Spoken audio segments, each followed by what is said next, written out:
Le mouvement Inamahoro poursuit sa chronique sur les droits des femmes.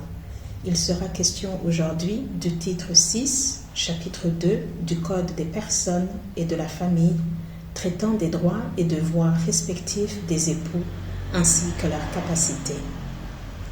Le mariage crée entre les époux une communauté de vie impliquant des droits et des devoirs respectifs ainsi que des obligations envers les enfants communs et les tiers.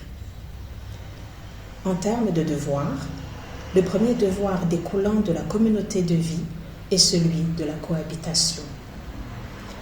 Les époux partagent en principe une même résidence, sauf nécessité d'exercer une profession, une industrie ou un commerce loin de ce domicile conjugal qu'ils choisissent normalement de commun accord.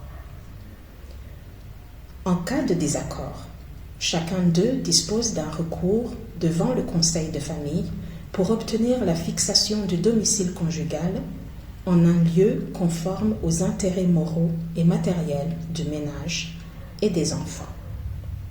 Ce devoir de cohabitation peut être suspendu par le juge en cas de conflit rendant la cohabitation entre époux difficile ou pendant l'instance en divorce.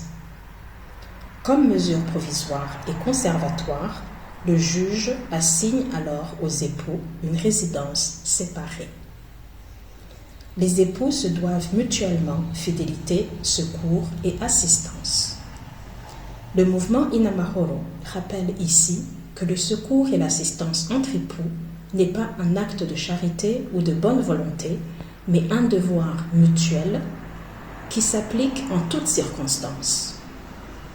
La loi précise même que les décisions en la matière s'exécutent par provision et demeurent exécutoires, même s'il y a recours et nonobstant le dépôt ultérieur d'une demande en divorce.